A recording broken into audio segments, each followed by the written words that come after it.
I had the pleasure of teaching at a Trout Unlimited Camp for youth, and it was amazing.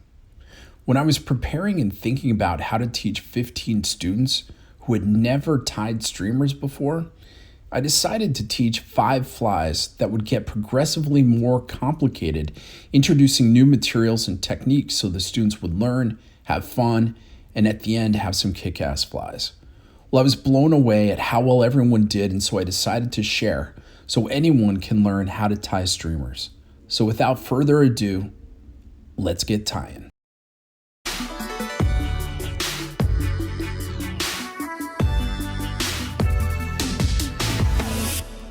All right, so let's get tying. This is fly number 2 in our series for beginners, and this is a 2460 size number 4. On it, I've got a 3/16 tungsten bead in gold. And as far as thread, I'm using a Vivus 100 thread, and I'm going to start right behind the tungsten bead. Bring my thread right down to about where the hook point is. Cut the excess off. And I'm going to be using Marabou in this fly as well. This is Extra Select Marabou from Hairline in white. And I'm going to do the same kind of prep that I did with the last Marabou feather. So I'm just going to pull off some of the materials at the base of the fly or at the base of the feather itself. And all I'm trying to do is get to the wispier, thinner feathers, which I now have. And I'm going to grab just about 1/4 inch of material. And what we're going to do, the difference between this and the last, of course, is that we've got the tungsten bead, and we're also going to tie a little bit of a tail on there. So I've got that white pulled off. Next, I'm going to use a little ice dub. This is in gold. And to start with that tail, I'm just going to do a little bit of an under flash, and I'm just going to grab, I don't know, 15, 20 different fibers, just a very small, thin pinch of materials. I'm going to lay it right down on the hook, so it's pinched between my left thumb and forefinger, and just going to do a couple wraps around it just to hold everything into place. So you can see that gold is there. Now I'm picking up my white Marabou that I pulled off. And what I want is it to extend to be about the length of the hook and maybe a little bit longer. You can see I've got, in this case, about 1/4 inch more. I'm going to go back to the end, and I'm going to leave the length on here for a minute because I'm going to use that to help build a little profile.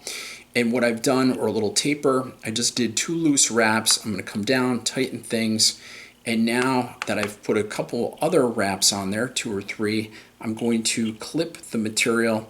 And you can see it aligns basically with that tungsten bead. And now I'm just going to wrap forward. I'm not worried about the materials being perfectly aligned. Wrap forward and then wrap back. Okay, next what we're going to do is grab that ice dub again in gold. And this time we're going to dub just like we did on the last fly.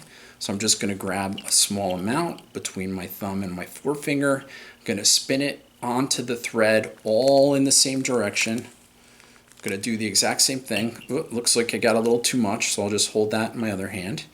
And I'm just going to dub it onto the thread. Well, that looks good, and now I'm going to start wrapping so I don't get too much material. And now that I've used up all the dubbed material, I'm going to dub again. Bring out a little more thread. Dub again, and dub again. Coming up,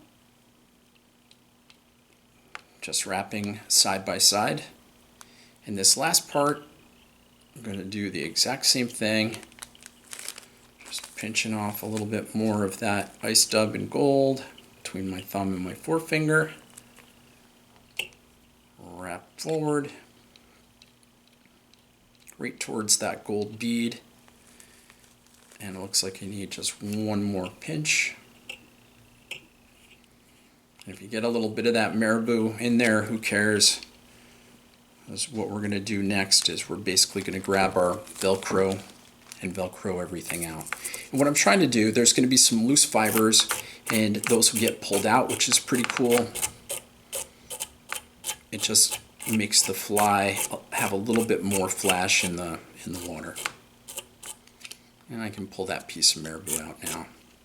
Okay, next thing I'm going to do is I'm going to go back to that Hairline Select Marabou in white. Go back to the stem that I've already prepped. And I'm just going to grab a little bit more than what I had last time. So in this case, it looks like I'm going to have about 1 inch worth of material that I'm going to bring off. And we can always add more, so don't stress or worry about it.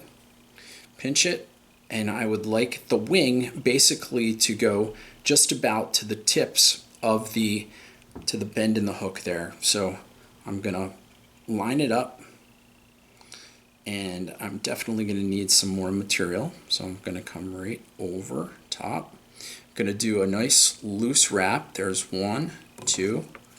Pull that material up.